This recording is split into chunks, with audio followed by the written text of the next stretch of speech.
Assalamualaikum warahmatullahi wabarakatuh. Waalaikumsalam warahmatullahi wabarakatuh.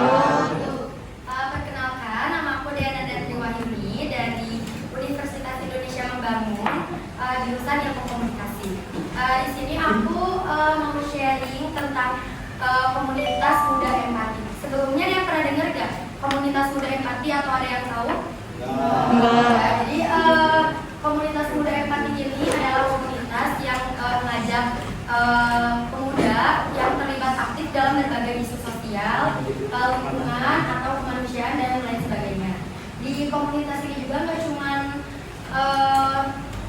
tahu tentang caranya berbagi, tapi belajar juga tentang caranya berempati sama caranya peduli terhadap sesama. Ya. Di sini aku mau jelasin dulu sejarah Muda Empati. Muda Empati ini dibentuk pada tanggal 22 Januari.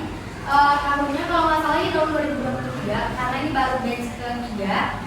Terus Muda Empati ini awalnya lahir dari kajian grup diskusi Muda Empati yang dihadiri berbagai anak muda Bandung dengan latar belakang beragam. Nah, Muda Empati ini terbentuk dari tiga pilar. Yang pertama itu ada dari emosional empati. Ada yang tahu emosional empati itu apa? Jadi emosional empati itu bisa dimaknai dengan perasaan sedih atau kayak ngerasa iba sama lingkungannya atau sama sekitarnya. Yang kedua ada kognitif empati. Itu kemampuan otak kita untuk bisa melihat dan menerima cara pandangan atau mindset orang lain, terutama saat hal tersebut jauh relevannya dengan sudut atau latar belakang yang kita punya. Jadi kayak misalkan latar belakang aku beda sama latar belakang teman-teman, terus aku punya pikiran kayak aku punya rasa iba kayak kok kenapa latar belakang aku beda sama teman-teman SMA gitu ya. Terus yang ketiga ada nggak kebaca, maaf ya, compassionate empathy. Itu juga bagaimana bagaimana semua permasalahan kompleks yang ada kita eksekusi dengan solusi dan aksi yang nyata dan bermanfaat. Jadi itu tuh cara kita berempati sama orang lain. Contohnya kayak waktu bulan Desember kemarin, aku jadi project officer di salah satu komunitas ini. Aku ngadain hari AIDS sedunia di panti asuhan di Jalan Cemara, Sukajadi. Itu aku ngasih edukasi tentang HIV atau AIDS dan aku ngasih donasi juga di panti asuhan tersebut ya. Oke, next.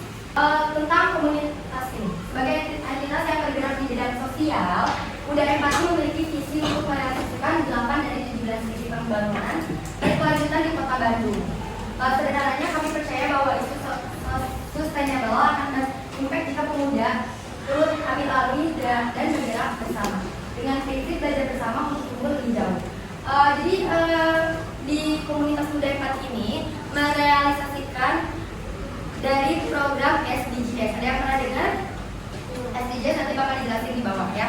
Oh ya, SDGs itu kan banyak, cuman aku tuh ngambil komunitas itu ngambilnya 8 SDGs. Yang pertama ada no profit. Itu tuh kayak sekitar lingkup keluarga. Terus yang kedua ada zero hunger. Tahu zero hunger? Jadi itu tuh kayak orang yang sedang kelaparan. Terus yang ketiga ada go health and well-being. Itu tuh kayak kesehatan. Health itu kan kesehatan. Terus ada quality and education. Itu tentang divisi pendidikan, nanti bakal dijelasin juga. Terus yang kelima ada gender. Gender itu tahu ya, gender. Terus ada ekonomi. Ada divisi ekonomi juga. Terus yang SDGs yang ke-10. SDGs yang ke-10 itu ada dari Reus dan aku yang nggak kebaca ini. Terus yang ke-16 SDGs ke-16 itu ada dari class justice, kayak kepedulian kita terhadap sesama. Terus selanjutnya, nah aku mau jelasin dulu foundernya. Atau founder itu ada yang founder. Founder itu kayak pendiri komunitas Muda Empati, yaitu Katika Taskia. Jadi aku mau jelasin sedikit aja ya tentang Katika. Katika ini berusia 23 tahun, yang menempuh studinya 3,5 tahun di jurusan Hubungan Internasional Unpad, dan sekarang dia S2 di luar negeri di Universitas Polandia. Di sana ia terinspirasi oleh konektivitas pemuda di Eropa. Jadi dia hari ini dia S2-nya di luar negeri. Jadi dia asalnya di Unpad, terus dia studi S2-nya di luar negeri. Itu foundernya adalah Katika. Terus ini ada presiden itu kayak founder, jadi kayak ketuanya itu ada Kasini Oktaviani, terus bendaharanya ada Kak Cinta. Terus ada divisinya ada beberapa. Yang pertama itu ada divisi media PRI. Ketuanya diketuai oleh Karatu. Terus ini anggotanya ada Radio, ada Tinggi, banyak. Terus ada yang tahu media kreatif? Media kreatif itu kalau misalkan di organisasi itu sering disebutnya sebagai divisi dokumentasi. Jadi ya sebagai dokumentasi. Terus yang kedua ada internal development, itu ketuanya Kalusi sama anggotanya ada Kanada. Yang ketiga ada partnership. Tahu partnership? Jadi kalau misalkan kita mau ngadain acara, terus kita butuh partnership atau kayak butuh sponsorship, itu nanti bisa menghubunginya ke Kak Radiolia ini sebagai ketuanya ya. Menentukan delegasi, mengundang para komunitas, jadi partnershipnya diketahui oleh Kak Radiolia. Terus ada divisi SDG program, ini diketahui sama Kak Desya, bertanggung jawab dalam mengimplementasikan 4 divisi, sama rapat rutin dengan divisi SDGs. Terus ada divisi pendidikan dan kesetaraan, diketuai sama Kak Intan, sama ada Kak Riza. Terus ada divisi kesehatan dan lingkungan, ada Kak Yanda sama Kak Muhammad Alif. Ini Kak Muhammad Alif itu pelajar. Terus ada divisi perdamaian, keadilan dan kemudaan, dan terakhir ada divisi ekonomi, kemiskinan dan kelaparan. Di sini ada yang masuk organisasi kan? Di organisasi juga ada beberapa divisi kayak divisi. Kalau di OSIS itu kalau nggak salah sekdit namanya ya.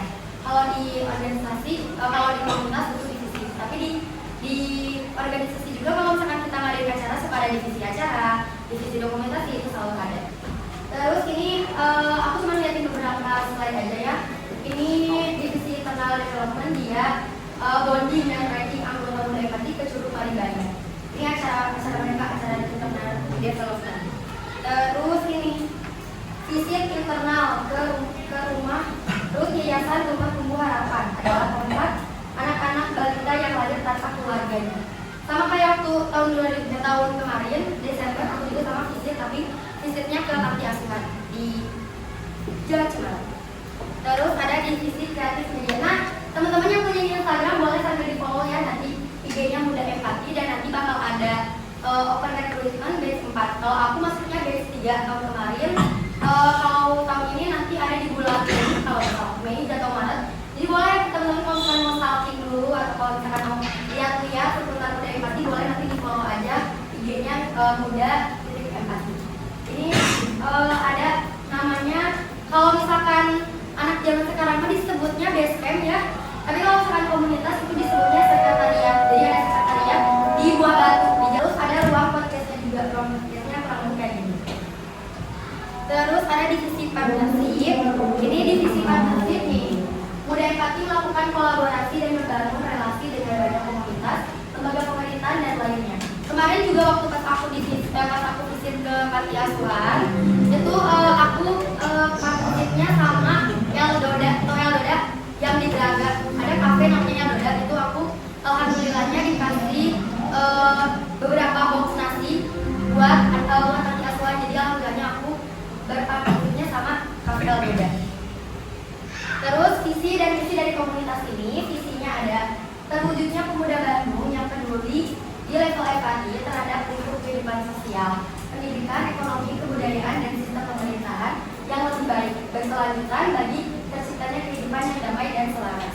Untuk misinya ada beberapa misi. Yang pertama, menumbuhkan serta melestarikan empati pada para pemuda Bandung melalui upaya diskusi. Jadi misinya itu gimana caranya kita bisa berempati sama lingkungannya, sama sekitarnya gitu. Yang kedua, ada melakukan banyak kolaborasi dengan yayasan yang melakukan banyak pemberdayaan di ragam bidang. Kayak contohnya kemarin aku di panti asuhan, terus sempat juga kita visit ke rumah kanker. Itu ada di Bandung juga rumah kanker. Itu jadi ngerasa iba, aku juga kayak ternyata dibalik kekurangan aku ternyata ada yang lebih kurang. Jadi kayak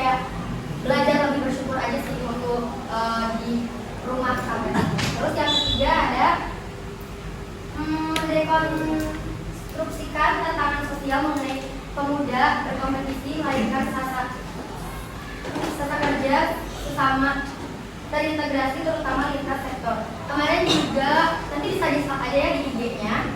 Baru sosial eksperimen tentang toxic relationship. Siapa nih yang ngalamin toxic relationship, ada nggak? Jangan ya nih, aduh cowok-cowok jangan toxic ya, apalagi ke cewek itu jangan ya, itu menurut aku bahaya banget sih kalau misalkan kalian ngalamin toxic relationship. Terus yang keempat ada merealisasikan 3 pilar empati yang tadi, yakni emotional empati, cognitive empati, sama compassionate empati. Nah ini misi-misi yang dijalanin. Yang pertama ini ada kolaborasi di acara ASEAN Youth Summit 2023. Ini juga di TEDx Universitas of Melbourne. Ini ketikanya kuliahnya di of Melbourne, terus dia ngadain acara TEDx. Itu juga sama acaranya di luar negeri. Terus ini ada beberapa muda empati yang diliput di berbagai media kayak Tribun Jabar, terus ada Radio Republik Indonesia, sama nah ini aku jelasin yang SDGs program. Jadi di komunitas ini fokusnya cuma di 4 divisi. Yang pertama ada divisi pendidikan dan kesetaraan, itu fokusnya di SDGs nomor 4 sama nomor 5 tentang gender atau tentang kesetaraan sama tentang pendidikan. Jadi divisi ini mendukung SDG 4 pendidikan berkualitas dan SDG 5 kesetaraan gender. Fokusnya dalam memastikan akses pendidikan inklusif bagi semua terutama kelompok dengan melalui pelatihan, sosialisasi, beasiswa dan bimbingan. Jadi kalau misalkan kalian nanti mau ikut gabung di komunitas muda empati, nanti bisa tahu juga tentang SDG sama divisi ini. Yang kedua divisi kesehatan dan lingkungan, ini ada di nomor 3 sama 13. 3 sama 13 itu tentang kehidupan sehat dan well-being sama penggunaan perubahan iklim. Jadi tentang kehidupan di lingkungan aja, sama tentang kesehatan. Terus yang ketiga ada divisi perdamaian, keadilan dan kepemudaan. Ini melalui SDG nomor 16, yaitu divisi ini berfokus pada upaya mendorong perdamaian melalui penyuluhan anti kekerasan, penguatan dialog antar pemuda. Jadi biasanya lebih ke edukasi aja. Terus nomor 4 ada divisi ekonomi, kemiskinan dan kelaparan, yaitu di SDG nomor 2 yang tadi zero hunger, sama nomor 8 yaitu pekerjaan layak dan pertumbuhan ekonomi. Itu untuk divisinya, untuk divisi sama komunitasnya. Ada yang mau ditanya dulu gak nih? Jadi kalau misalkan di tahun 2025 ini di komunitas muda empati juga ada beberapa acara. Nanti kalau misalkan kalian mau ikut gabung atau kalau misalkan mau ikut join, itu bisa nanti dicek aja di Instagramnya di muda empati yang tadi. Terus kalau misalkan kalian mau ikut gabung juga sama kayak aku, kalau aku di batch 3 nanti bakalan dibuka di batch 4, boleh kalian nanti tinggal di aja ya akunnya muda empati. Nanti bakal dibuka juga yang batch 4, tapi rata-rata itu emang anak kuliahan, tapi ada juga yang masih SMA, masih ada yang SMA dia kelas 12 tapi dia ikut di komunitas muda ini. Jadi jangan minder, justru lebih baik di awal daripada di akhir. Karena menurut aku ketinggalan jauh ya sama teman-teman aku. Terus aku ngerasanya kayak teman-teman aku udah kemana, tapi aku masih di mana. Itu salahnya aku karena aku nggak ngelakuin hal yang aku pengen di awal-awal, tapi malah di akhir-akhir. Jadinya malah pertanyaan sekarang jadi udah ketinggalan jauh sama teman-teman. Tapi jangan khawatir meskipun ketinggalan sama teman-teman, tapi kan jalannya beda-beda ya. Kayak gitu. Nah ini buat guys join us. Jadi nanti bisa cek aja muda empati atau emailnya atau WA-nya ini WA-nya.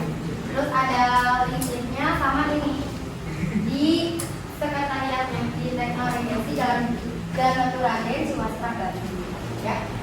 Segitu aja kali ya sharing session tentang komunitas ini. Sebelum aku menutup, ada yang mau ditanya dulu gak? Boleh. Gak ada yang mau ditanyain. Kalau misalkan gak ada yang mau ditanyain, aku mau pamit undur diri aja ya. Terima kasih teman-teman semua udah ngedengerin presentasi aku. Terus juga semoga kalian tertarik ya sama komunitas ini. Terus bisa sambil di share juga di Instagram muda empatinya ya. Terima kasih semuanya. Assalamualaikum warahmatullahi wabarakatuh. Teknik yang saya gunakan dalam video tersebut adalah teknik extempor. Teknik ini biasanya digunakan dalam presentasi penyuluhan, sosialisasi, atau promosi dengan langkah-langkah yang saya ambil. Yang pertama ada memahami topik untuk menjelaskan dan mengajak bergabung dengan komunitas muda empati. Kemudian saya membuat struktur mulai dari pembukaan, isi, dan penutup. Setelah itu saya menggunakan teknik visual dengan menggunakan infocus untuk menampilkan slide yang jelas dengan teks dan gambar yang mendukung presentasi saya. Terima kasih banyak.